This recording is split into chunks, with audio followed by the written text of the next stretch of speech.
जय जिनेंद्र दर्शकों, मैं हूं दीक्षा और आप सभी का स्वागत है हमारी इस खास पेशकश में। दर्शकों, ग्रीष्म ऋतु में किसी प्यासे और भटकते हुए प्राणी को जैसे पानी और वृक्ष की शीतल छांव मिल जाए तो उसे जैसा सुकून मिलता है, ठीक वैसा ही सुकून अध्यात्म पथ में शांति और सुख की तलाश करने वालों को सच्चे गुरु का सानिध्य मिलने पर होता है। और ऐसा ही आनंद प्राप्त हुआ जयपुर की जैन समाज को जब उन्हें परम पूज्य आचार्य श्री विद्यासागर जी महाराज के परम प्रभावक शिष्य मुनिश्री प्रमाण सागर जी और मुनिश्री विराट सागर जी महाराज का मंगल सानिध्य प्राप्त हुआ। कार्यक्रम की पिछली कड़ी में हमने पूज्य मुनिद्वय के जयपुर मंगल प्रवेश की झलकियों को देखा और साथ ही प्रवचनों के माध्यम से धर्म के मर्म को जाना। आइए इस कड़ी में देखते हैं विगत 2 अगस्त को आयोजित हुए मुनिद्वय के वर्षायोग कलश स्थापना दिवस की पावन झलकियों को और जानते हैं सम्यक दर्शन के महत्व को। भेंट किया तदुपरांत ही उनको सम्मानित किया गया।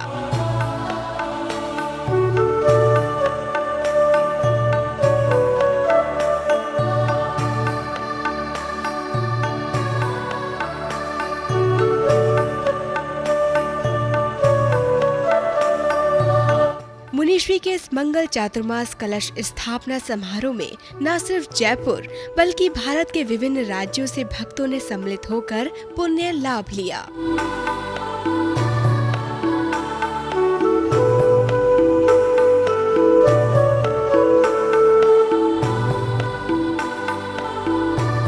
मुनिद्वय के प्रति भक्तों की भक्ति ऐसी थी कि भजनों की ध्वनि पर खुद को नृत्य करने से रोक न सके और मुनिद्वय की भक्ति में झूमने लगे।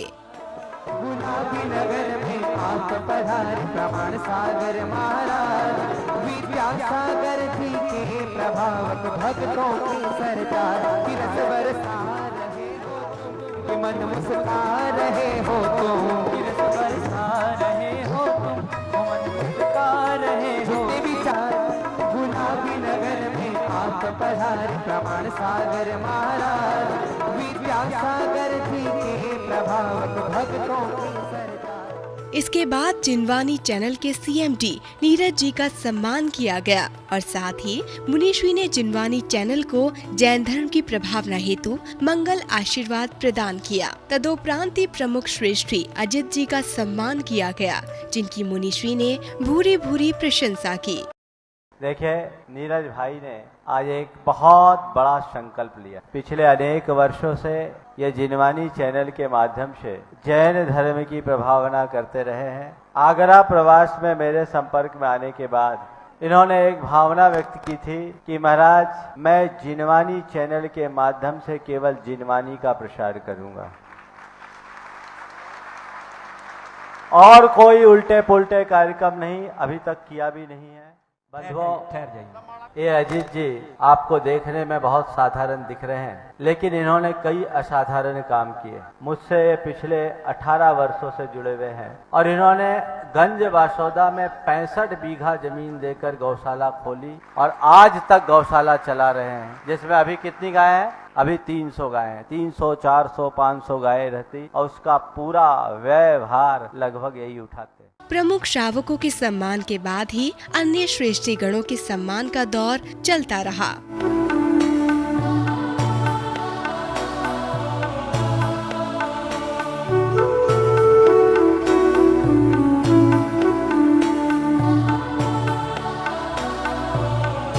इसके बाद ही मुनिद्वय का पाद प्रक्षालन किया गया। जगत के स्वामी हो अंतर्यामी, मैं तुझसे क्या मांगू, हाँ मैं तुझसे क्या मांगू। पाद प्रक्षालन के बाद ही मुनिश्री के चित्रांकित पेन ड्राइव और प्रवचन ओजस्वी वाणी की सीडी का विमोचन किया गया। गुरुवै विद्यासागर बैठे हैं मेरे सीने, गुरुवै विद्यासागर बैठे हैं मेरे सीने। इसके बाद ही कमेटी के सदस्यों ने मुनिश्री को शास्त्र भेंट कर मंगल आशीर्वाद प्राप्त किया। गौ के 4 थनों से दूध ही दूध निकलता है, से चारों शास्त्र भेंट के बाद ही वो शुभ घड़ी आ गई, जिसका सभी को बेसब्री से इंतजार था, अर्थात चातुर्मास कलश स्थापना की मंगल बेला। एक एक कर कलशों को मंच के आगे स्थापित किया गया।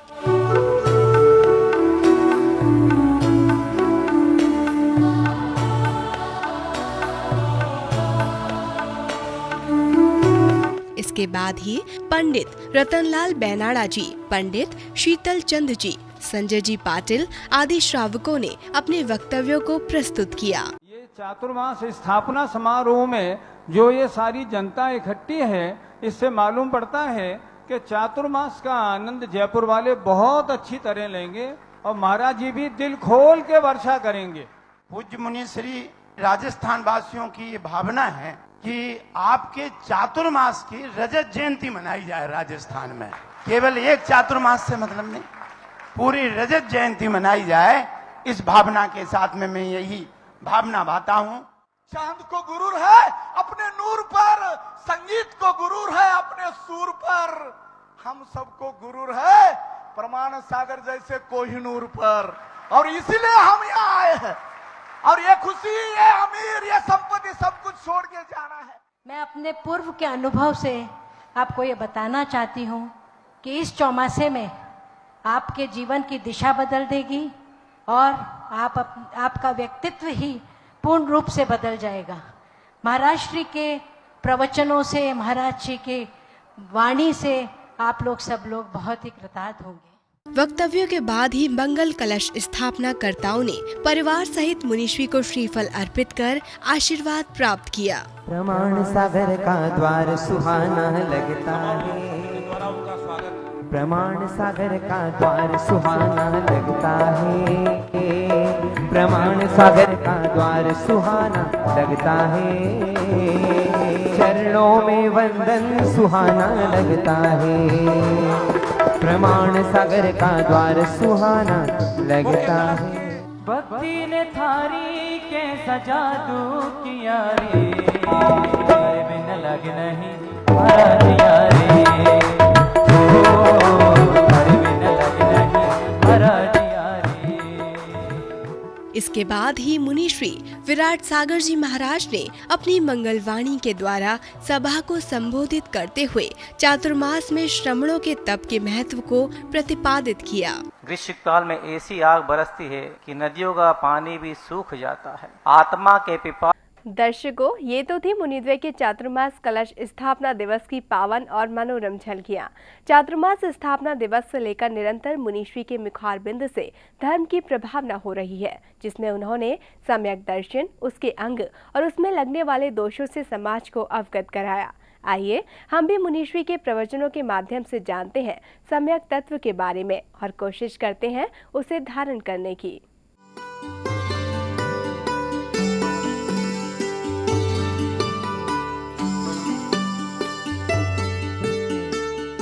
सागर जी महामुनिराज की, परम श्रद्धेय मुनि श्री सुधा सागर जी महाराज की, परम श्रद्धेय मुनि श्री प्रमाण सागर जी महाराज की, परम पूज्य 108 मुनिवर श्री विराट सागर जी महाराज की। पूज्य गुरुदेव, आज जयपुर वासियों की मुराद पूरी हो गई। गदगद है यहाँ की समाज और सारे लोग, और आपके चरणों में यह प्रार्थना निवेदित करती है कि कभी कभी टीम के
उवध्यायाणम्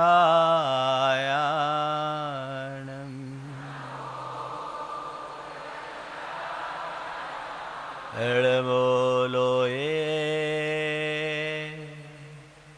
सवशाहुनम्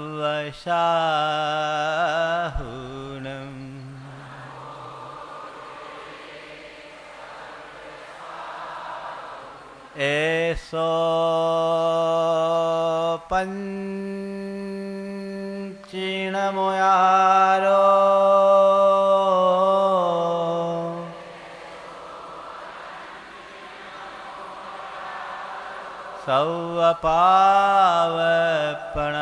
सौपावपणाशनो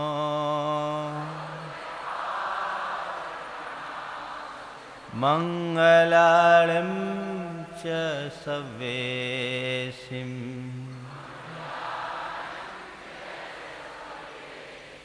पढ़मं हो मंगलम। जय बोलो देवादिदेव 1008 श्री भगवान महावीर स्वामी की, अहिंसा परमो धर्म की, परम पूज आचार्य गुरुवर श्री विद्यासागर जी महाराज की, परम पूज्य 108 मुनिवर श्री प्रमाण सागर जी महाराज की, परम पूज्य 108 मुनिवर श्री विराट सागर जी महाराज की, मुनि संघ की। आज आप सब लोगों का मन बड़ा प्रमोदित है। इतनी तपस भरी स्थिति में भी इतने उल्लसित होकर के बैठना आपके अंदर की उमंग की अभिव्यक्ति है। आपकी राजस्थान की राजधानी में आए हुए मुझे आज 9वां दिन है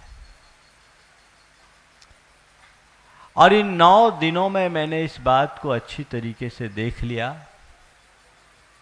कि इस राजस्थान की माटी अब रेगिस्तान की रेतीली माटी नहीं है। पूज्य सुधा सागर जी के प्रताप से यहाँ की उर्वरा भूमि हो गई है। पहले मैं सुनता था कि सुधा सागर जी की धूम राजस्थान में है। यहाँ आने के बाद मैंने देखा जो सुना वो बिल्कुल सही है। हम सुधा सागर जी महाराज को संघ में धांसू महाराज कहते थे। निश्चित बहुत अच्छा लग रहा है। बंधुओं, चातुर्मास की स्थापना की ये पावन घड़ी आप लोगों के लिए आनंद दे रही है। मुझे पता नहीं कि हमारे गुरुदेव ने हमें राजस्थान की धरती पर क्यों भेजा, लेकिन इतना पता है कि उनका कोई भी निर्णय अविचारित नहीं होता।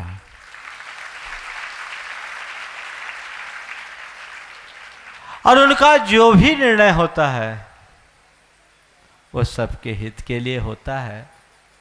मुझे तो ऐसा लग रहा है कि अब राजस्थान का सौभाग्योदय होना है और उसकी शुरुआत जयपुर से होने जा रही है। आप लोगों को खुश करने के लिए नहीं बोल रहा हूं, आपको कुछ एहसास दिलाने के लिए बोल रहा हूं। जब गुरु के मन में किसी के प्रति करुणा जगती है तभी वो किसी के बारे में सोचता है। निश्चित उनने राजस्थान के लिए सोचा है तो राजस्थान के प्रति उनके हृदय में करुणा जगी। और गुरु तुम्हारे प्रति करुणा करे तो पूरा तुम्हारा पहला दायित्व गुरु चरणों में अपनी कृतज्ञता प्रकट करके अपने आप को कृतार्थ महसूस करो। उनकी करुणा को साकार और सार्थक करने का प्रयास करो। पता नहीं किस आशा और भावना से उन्होंने हम लोगों का एक कार्यक्रम बनाया, लेकिन मैं जयपुर वाले को कहना चाहता हूं, बस आप लोग भी पूरी तरह कमर कस के तैयार हो जाओ कि गुरुदेव आपने हम पर कृपा की है, हमको चुना है, तो हम कहीं से पीछे रहने वाले नहीं हैं। आप जो चाहोगे सब होगा। बंधुओं, आप लोगों की भक्ति और भावना को हम लोगों ने उसी समय देख लिया था जिस समय यहाँ हम लोगों का पदार्पण हुआ, प्रवेश के समय से, और आज का ये पूरा वातावरण उसकी ही अभिव्यक्ति कर रहा है। यह भी गुरुदेव की कृपा का फल ही मानता हूँ। बहुत सारी बातें हैं कहने को, पर समय आज ज़्यादा नहीं है। कुछ बातें जो प्रासंगिक है उनकी चर्चा करना भी जरूरी है। ऐसे अभी महाराज जी के प्रवचन को आपने सुना, मैं देख रहा था आज तो हर वजन की सतकी पारी चल रही है।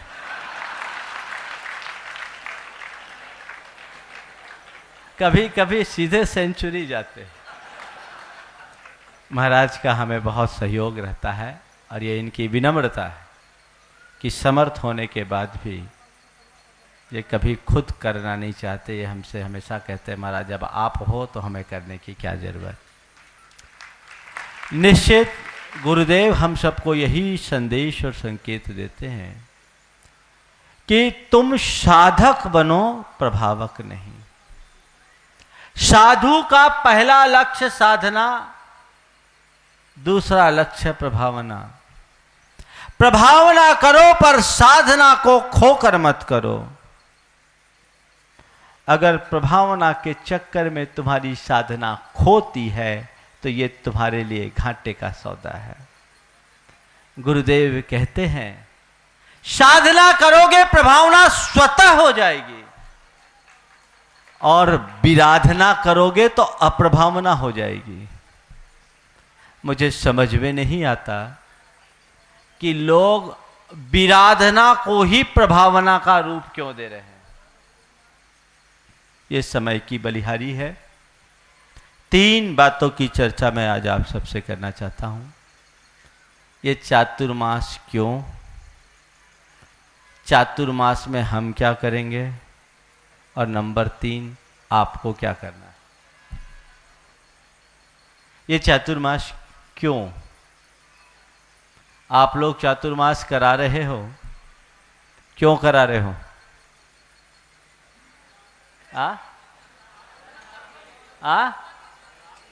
क्यों गणेश जी, क्यों करा रहे, क्यों करा रहे? गुरुदेव का हमें संकेत मिला कि जयपुर चतुर्मास कराना है, सो हम कमर कस के आ गए, करा रहे।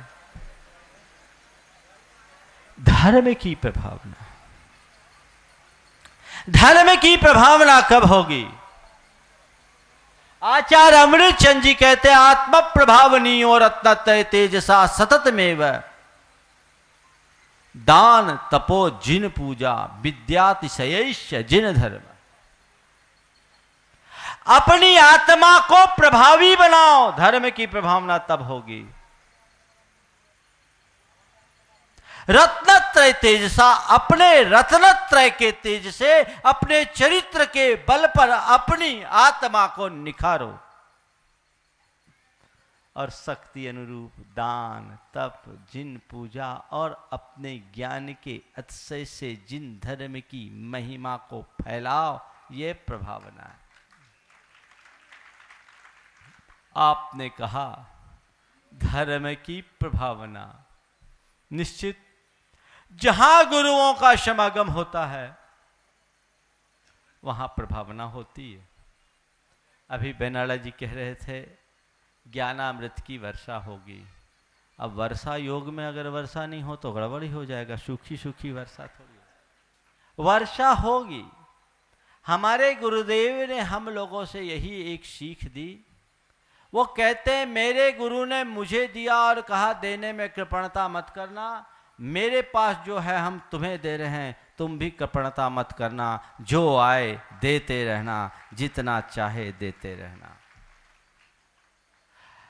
हम आपसे केवल इतना ही कहते हैं जब तक तुम्हारा हाथ हमें ऐसा दिखेगा, हम लोगों का हाथ हमेशा ऐसा बना रहेगा। ये तुम्हारे ऊपर है कि तुम क्या करते हो। वर्षा होगी, सुबह भी होगी, शाम भी होगी और दोपहर में भी होगी, जब चाहोगे तब होगी। लेकिन इस वर्षा का लाभ कौन लेता है? जो भीगने को राजी हो। वर्षा हो रही और रेनकोट पहन कर आ जाओ तो क्या होगा? बात समझ में आ रही है? भीगने को राजी हो आप लोग? पूरी तरह हाथ उठाओ। भीगने को राजी हो, एक बहुत बड़ा कमिटमेंट, हाथ उठा के रखो भी, अभी इतनी जल्दी नहीं। भीगने को राजी हो, भीगने को राजी हो, बस बोलना महाराज आपकी एक बूंद भी व्यर्थ नहीं जाने देंगे और एकदम नम हो जाएंगे। बंधुओं, बारिश होती है, कमजोरी हमारी है कि हम उस समय उसका लाभ नहीं ले पाते। जयपुर वासियों को मैं कहना चाहता हूँ, ऐसी बरसात का कोई समय निश्चित नहीं होता कब मेघ पटल इकट्ठे हो और बारिश हो जाए। पर मैं आपसे कहता हूँ, सुबह दोपहर शाम का समय बिल्कुल निश्चित है। घनघोर वर्षा होगी, तैयारी से आना और खूब भीगाना, आनंद लेना। साधु चातुर्मास करता है क्यों? अपनी प्रवृत्तियों को सीमित और संयत करने के लिए। बरसात के दिनों में अत्यंत अनेक सूक्ष्म जीवों की उत्पत्ति हो जाती है। उन जीवों की उत्पत्ति के निमित्त से साधु को अपनी अहिंसा व्रत की आराधना में बाधा होती है। तो ये कहा जाता है, अपनी बाहर की यात्रा को रोककर अंतर की यात्रा प्रारंभ करो। प्रवृत्ति को रोककर निवृत्ति में जाओ। साधु का लक्ष्य ये है।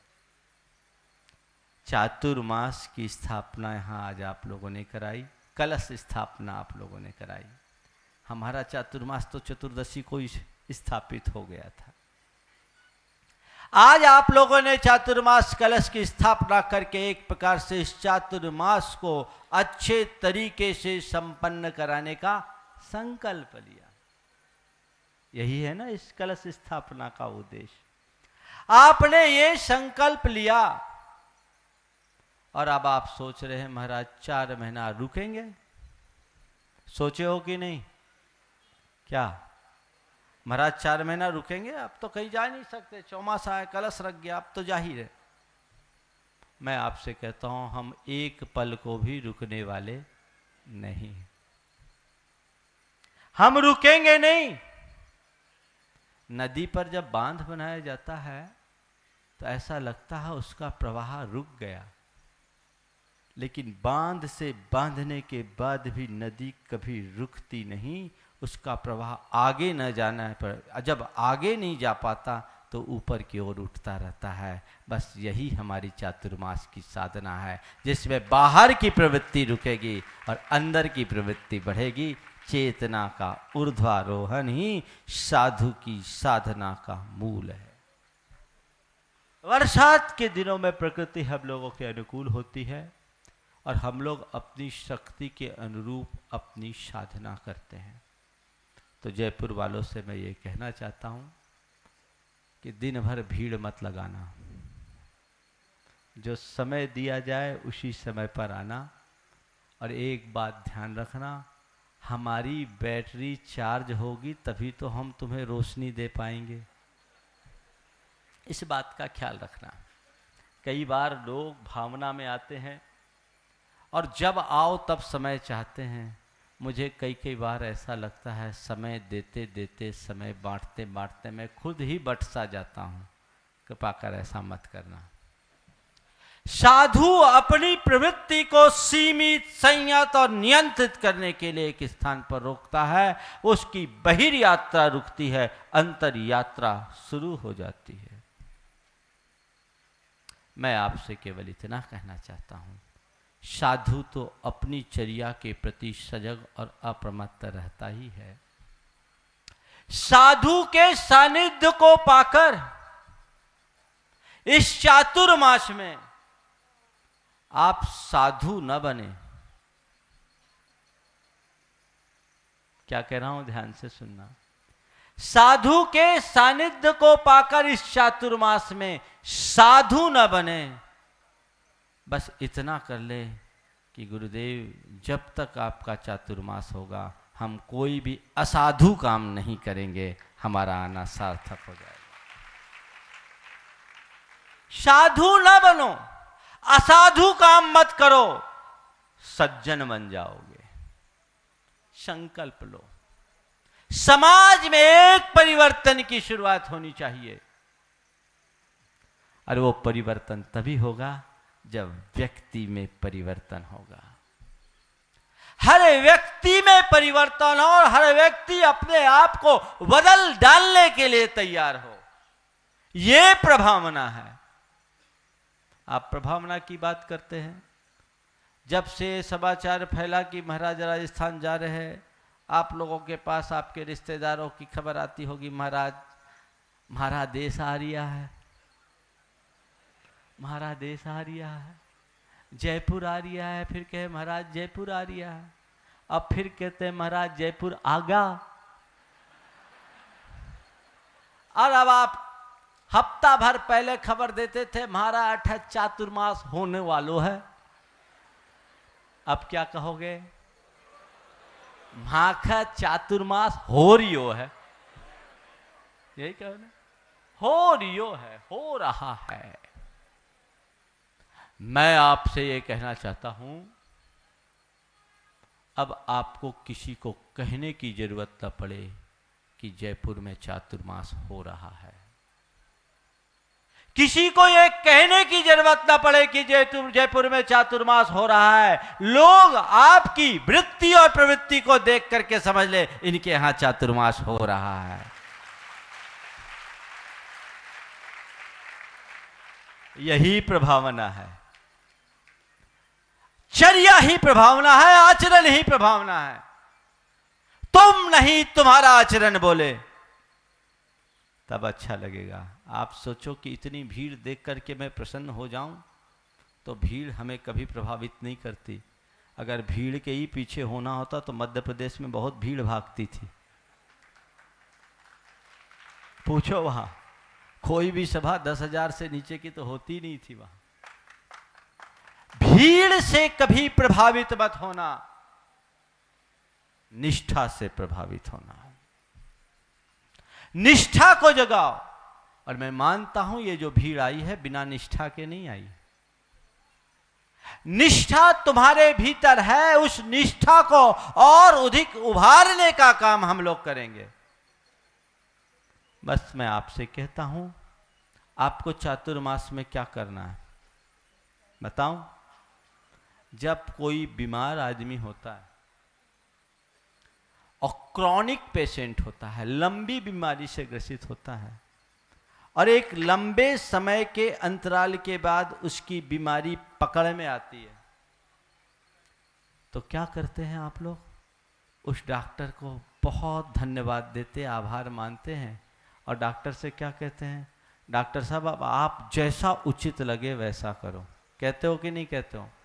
डॉक्टर कहता है सर्जरी करना पड़ेगा तो सर्जरी कराते हैं, और डॉक्टर कहता है कि इनको और कोई दूसरा आईसीयू में डालना होगा तो आईसीयू में करते हैं। और आजकल तो क्या है, क्रिटिकल सीसीयू होता है ना, उसमें रखना है तो उसमें रखते हैं। क्या करते आप? उस घड़ी में डॉक्टर के प्रति एकदम शरणागत हो जाते हो। होते हो कि नहीं होते हो? बोलो, होते हो। बस गुरुदेव ने तुम्हारे यहां 2 सर्जन भेजे हैं, एक फिजिशियन एक सर्जन, दोनों हैं।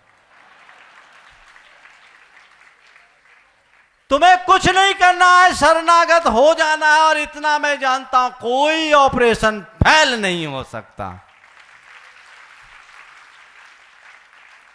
शरणागत होइए, अपने आप को उस धारा में बांधने की कोशिश कीजिए। ध्यान रखना, गुरु चरणों से वो ही कुछ पा सकता है जिसके हृदय में श्रद्धा और समर्पण हो। लेकिन क्या करें, आप लोग कभी अपनी हजामत बनवाने और बाल कटवाने के लिए नाई के यहाँ जाते हो तो क्या करते हो? नाई के आगे सरेंडर करते हो कि नहीं करते हो? जबकि उसके हाथ में उस्तुरा है, नाई के हाथ में उस्तुरा है, फिर भी उसके आगे अपनी गर्दन झुकाने को तैयार है, जैसा वो करे कर लेते हो।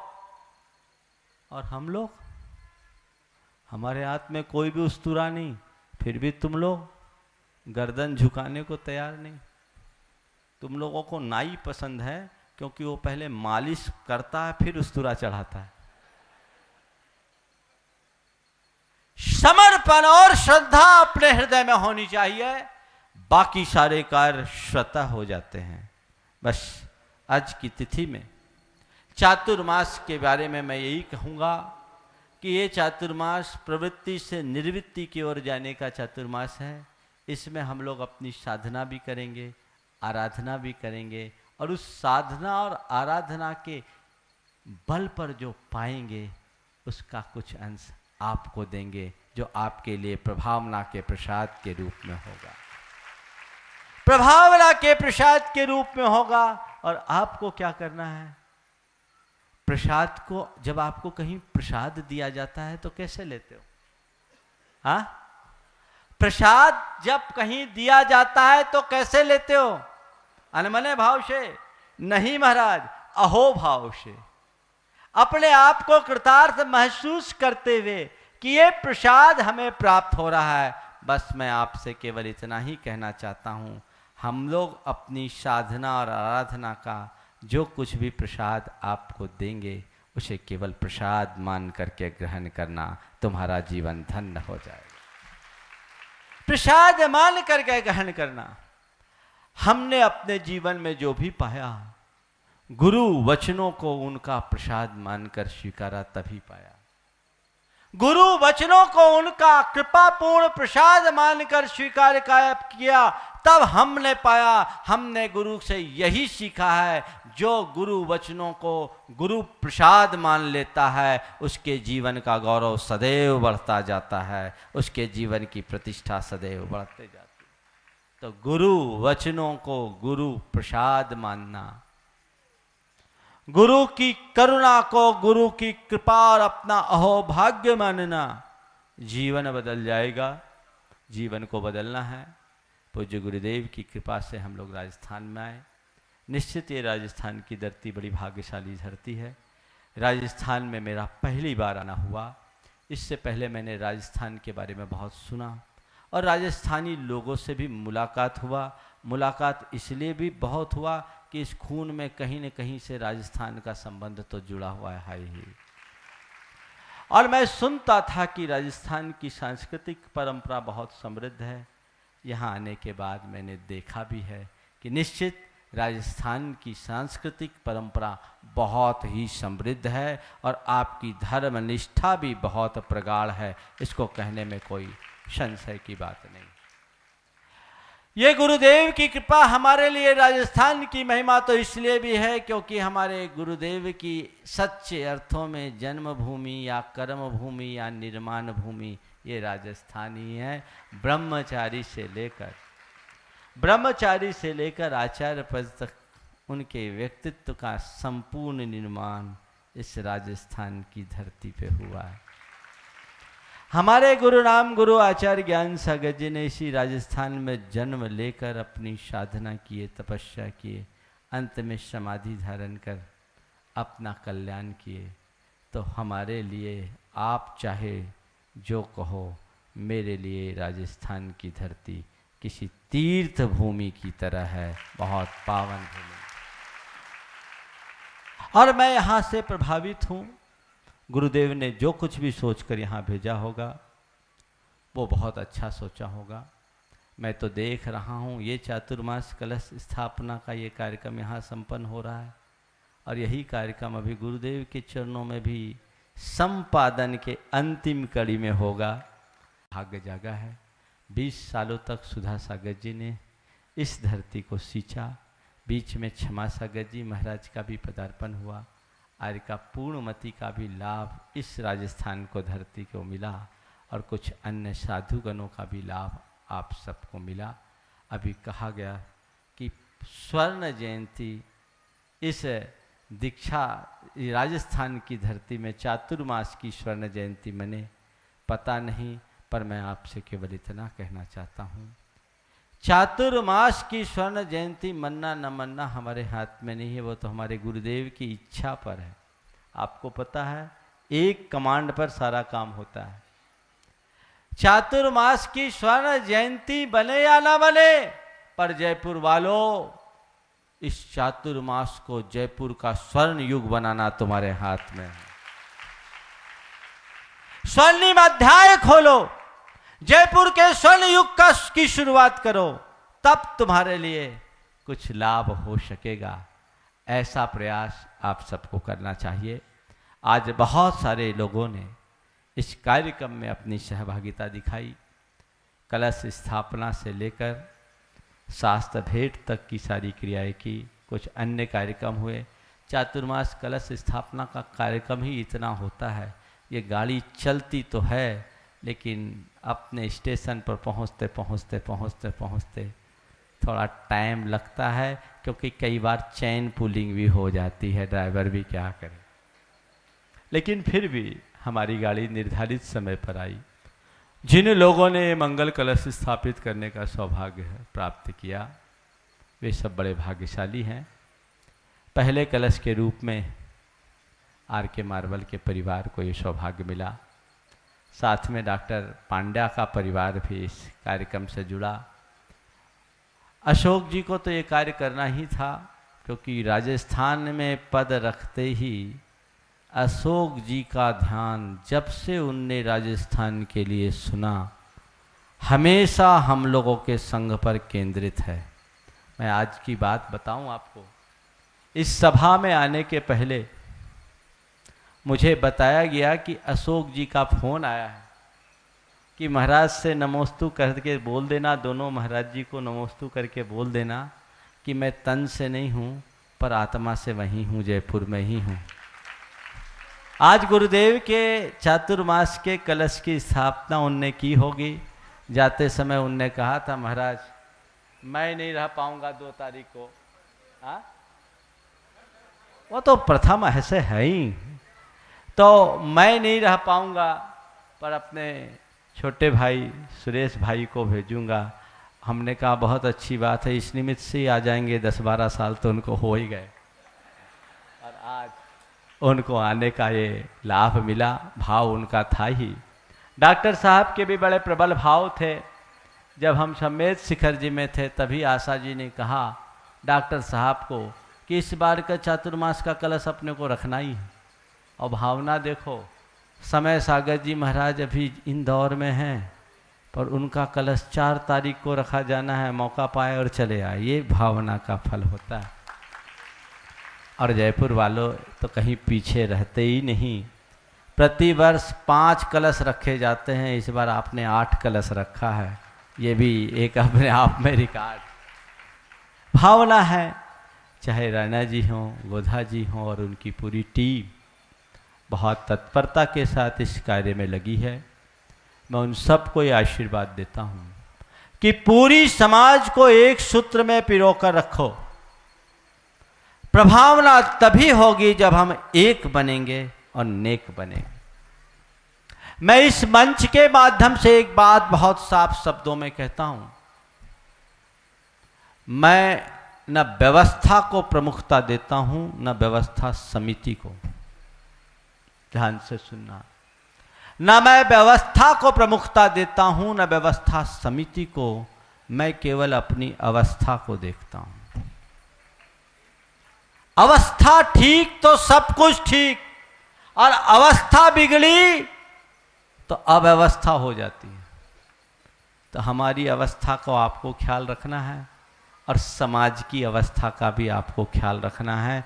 पूरी समाज की अवस्था ठीक बनी रहे तो सुव्यवस्था बन जाएगी। सब लोगों को जोड़ करके चलो, एक छाते के नीचे पूरी जयपुर की समाज को ला करके दिखा दो, देखो कैसी धर्म की प्रभावना होती है और कैसा इतिहास रचता है। जो भी लोग हैं सब मिलजुल करके करें। यद्यपि ये पूरी कमेटी बहुत उदारता के साथ सारे कार्यों को मिलजुल करके करने का प्रयास कर रही है, मैं आप लोगों से भी कहता हूं, आपको एक सूत्र लेकर के चलना है, सहयोग दो और सहयोग लो। सहयोगी बनिएगा, सलाहकार नहीं। एक बार ऐसा हुआ, एक बाज के अंडे समुद्र ने लील लिए। बाज के मन में प्रतिशोध की भावना जागी, इस समुद्र ने मेरे अंडे को लीला है, मैं इसे सुखा के छोड़ूंगा।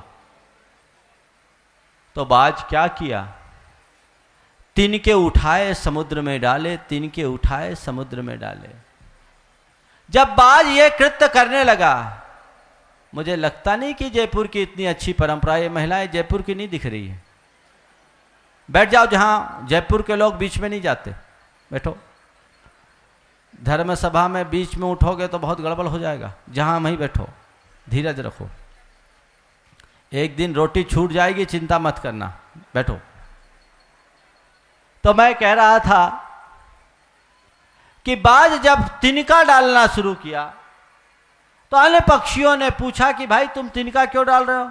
बोले इस समुद्र ने मेरे बच्चों को लीला है, मैं इसको सुखा के छोड़ूंगा। तुम इस समुद्र को सुखा के सुखा सकते हो? इन तिनकों से क्या समुद्र को सुखाया जा सकता है? बाज ने कहा सुनो, सलाह मत दो, सहयोग दो। सलाह मत दो, सहयोग दो। फिर क्या था, पक्षियों को लगा बात सही है, सारे पक्षी तिनका उठा उठा करके समुद्र में डालना शुरू कर दिए।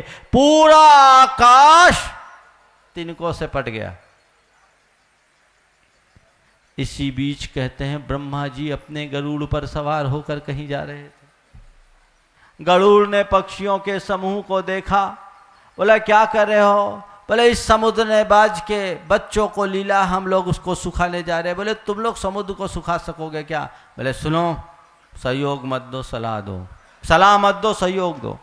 अब क्या था, गरुड़ भी ब्रह्मा जी को एक तरफ छोड़कर लग गया उस उपक्रम में, क्योंकि पक्षी की बिरादरी थी। अब जब काफी देर तक गरुड़ नहीं लौटा तो कहते हैं ब्रह्मा जी को बिना गरुड़ के खुद आना पड़ा। अब आए हो या ना आए हो, कहानी में आया है। तो ब्रह्मा जी को बिना गरुड़ के आना पड़ा और ब्रह्मा जी ने बाज से पूछा क्या कर रहे हो तुम लोग? बोला प्रभु इस समुद्र ने हमारे बच्चे को लीला है, हम इसे सुखा के छोड़ेंगे। ब्रह्मा जी ने कहा तुम अकिंचन पंक्षी इस समुद्र को सुखा सकोगे क्या? बोला प्रभु सलाह मत दो, सहयोग दो। फिर ब्रह्मा जी को भी उसमें लगना पड़ा और समुद्र सूख गया। समझ गए? जयपुर वाले समझ गए? ताली तो बजा दो। क्या करना है? सलाह नहीं, सहयोग देना है। और सहयोग दो और सहयोग लो की नीति अपना करके चलना है। बहुत काम होते हैं। ये जयपुर का सौभाग्य है कि इस जयपुर में इस वर्ष अनेक चातुर्मास हो रहे हैं।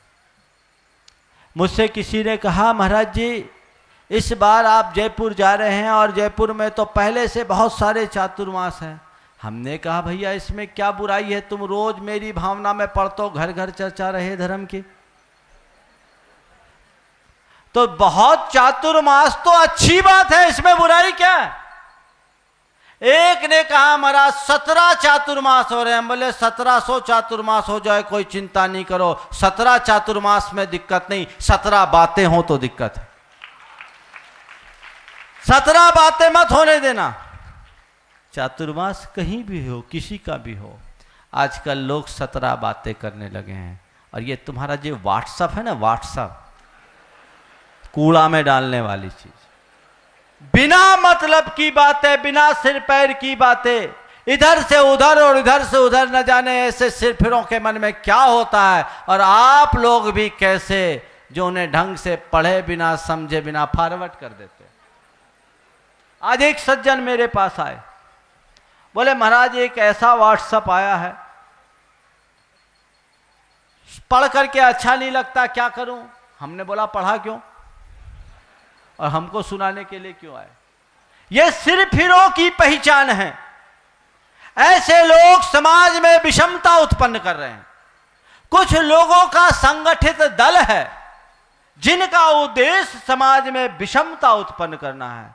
समाज को ऐसे लोगों से सावधान होना चाहिए। मैं आपसे कहना चाहता हूं कि तुम्हारा समय बहुत कीमती है।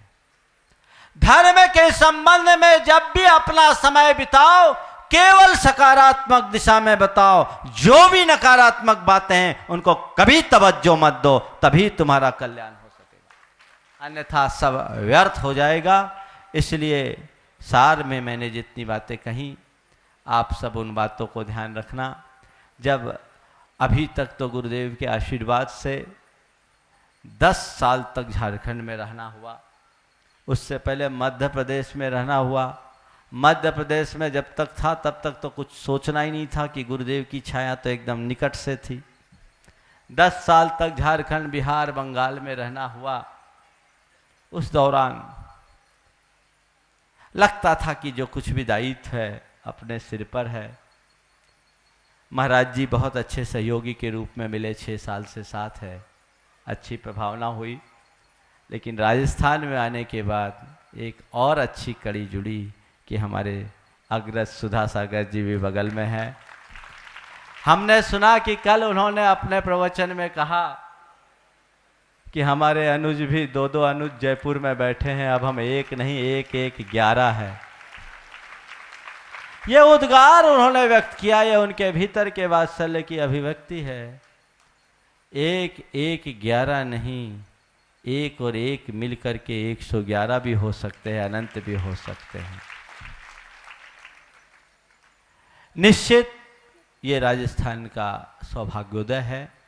सुधा सागर जी बगल में हैं तो अच्छा भी लगता है। बहुत साल से उनसे मिलने का योग नहीं मिला, शायद राजस्थान में ही मिलन का योग बने, वो क्षण भी बहुत अच्छा होगा। लेकिन एक बात मैं सुधा सागर जी के बारे में बोलता हूं कि सुधा सागर जी महाराज अपने हिसाब के महाराज हैं,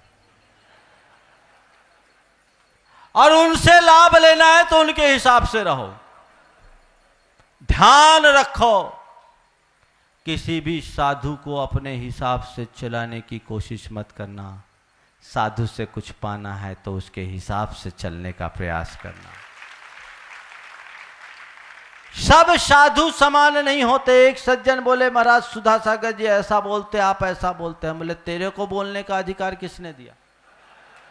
तू कहां से लाइसेंस लेकर आया? कभी साधु की तुलना मत करना। हर साधु अतुल होता है, अनुपम होता है, साधु साधु होता है। और एक बात मैं और कहना चाहता हूं आप लोगों से। यहां आने के बाद मैंने देखा जगह जगह मेरे ऊपर एक नया बिरुद आप लोगों ने लगा दिया। क्या लगाया? गुणायतन तीर्थ प्रणेता। मैं किसी का प्रणेता नहीं हूं। मैं आप सबसे केवल इतना ही कहना चाहता हूं, मुझे केवल वही संबोधन दो जिससे मेरे गुरु मुझे संबोधते हैं, जो गुरु ने मुझे नाम दिया। इसके अलावा मैं कुछ नहीं चाहता। गुरु ने जो मुझे नाम दिया वही नाम दो। ये कुछ भी मत लगाना, कहीं भी इसका प्रयोग मत करना।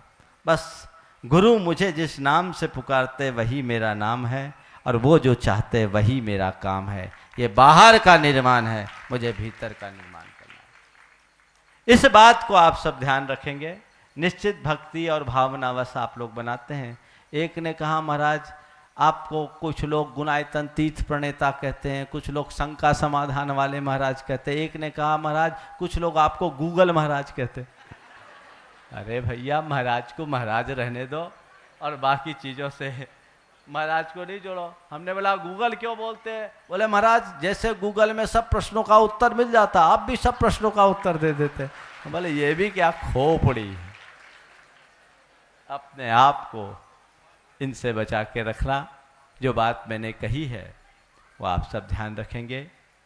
कल के दिन का एक विश्राम लेकर परसों से, कल सुबह का प्रवचन तो होगा ही, आप लोगों के लिए सोच रखा है प्रातःकाल अगर आप लोग चाहें तो स्वाध्याय भी कुछ कराए चाहते हैं। और ये तब जब यहाँ का युवा वर्ग हाथ उठा करके कहे कि हम लोग कुछ स्वाध्याय का लाभ लेना चाहते हैं। तब कितने हैं? चलिए बहुत हैं। मैंने सोचा है जैन धर्म में महिलाओं में थोड़ा देखें। अरे ये तो आगे ही रहती है, बहुत अच्छा। जैन धर्म में सीधा प्रवेश आप लोगों को मिले, इस भाव से प्रातःकाल जैन तत्व विद्या की कक्षा आप सबके बीच होगी, जिसका समय सुबह 7 बजे से 8 बजे तक का होगा। कल के बाद परसों से 5 तारीख से। उसके बाद जो आप लोग पूजा भक्ति आदि करते हैं उसके लिए मात्र 15 मिनट आपको मिलेंगे, 8 से 8:15। 8:15 बजे हम लोग प्रवचन के लिए उपस्थित होंगे और 15 मिनट में आप अपनी फॉर्मेलिटी 10 से 15 मिनट में रोज की कर लेंगे। कमल बाबू थोड़ा ध्यान रखना समयबद्धता का।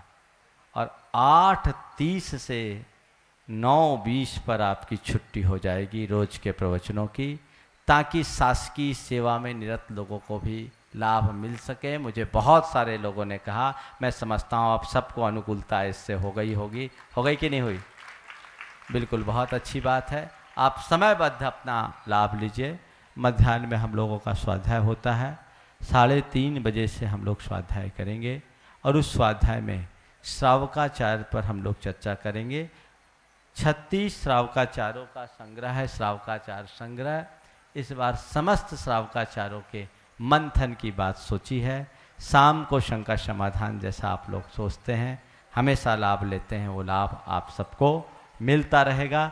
ऐसा ही आप सब लाभ लेते रहें, आपको निश्चित लाभ होगा। और एक बात जो हमने कहा, सुबह 7 बजे के पहले हम लोगों को डिस्टर्ब ना करें और दोपहर 12 बजे से 3 बजे तक कोई व्यवधान न डाले। इस अवधि में यदि किसी को आना भी हो तो पूर्वानुमति लेकर के ही आए, इसके बिना ना आए। आज संपूर्ण देश इस सभा में आया है, लोग बहुत श्रद्धा और भक्ति लेकर आए। बहुतों को अवसर मिला और बहुतों को अवसर नहीं भी मिला, बहुतों को अवसर मिला और बहुतों को अवसर नहीं भी मिला। पर मैं ये मान करके चलता हूँ, जिस व्यक्ति ने भी इसमें अपनी सहभागिता दी उसे पूर्ण अवसर मिला है, सारा लाभ मिला है। ये फॉर्मेलिटीज़ होती है, उसको जितना कम किया जाए उतना अच्छा है, ताकि लाभ ले सके। जैसा मैंने कहा कि सुबह 7 बजे के पहले कोई भी स्थानीय व्यक्ति, जो हम लोग चर्या परिचर्या में शौचादि के निमित्त आए, उनको छोड़कर हम लोगों के कक्ष में ना आए। 12 से 3 बजे तक कोई भी स्थानीय व्यक्ति ना आए। शाम को 7:30 बजे जब हमारी आचार्य भक्ति शंका समाधान संपन्न हो जाता है, उसके बाद महिलाएं ऊपर के परिसर में ना आए। इस बात को आपको बहुत अच्छे तरीके से ध्यान में रखना है। हमें पूरा विश्वास है आप लोग इसका पूरा का पूरा ध्यान रखेंगे और इस चातुर्मास का भरपूर लाभ लेंगे।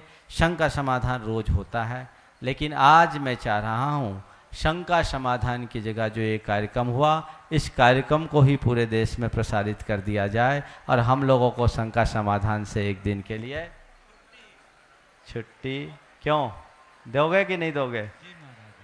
चलिए, बोलिए परम पूज्य आचार्य गुरुवर श्री विद्यासागर जी।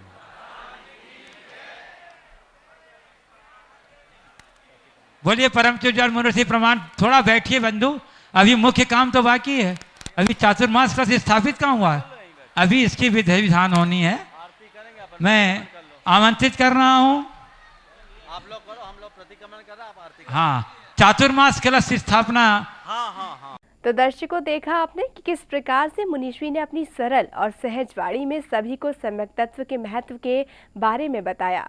जैसा कि आपको पता ही है कि जयपुर प्रवास के दौरान मुनीश्री की मंगलवाणी का रसपान करने का सुअवसर हर किसी को प्राप्त हुआ।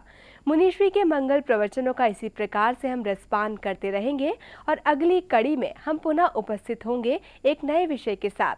तब तक के लिए दीजिए मुझे इजाजत। जय जिनेंद्र और आप देखते रहिए जिनवानी चैनल।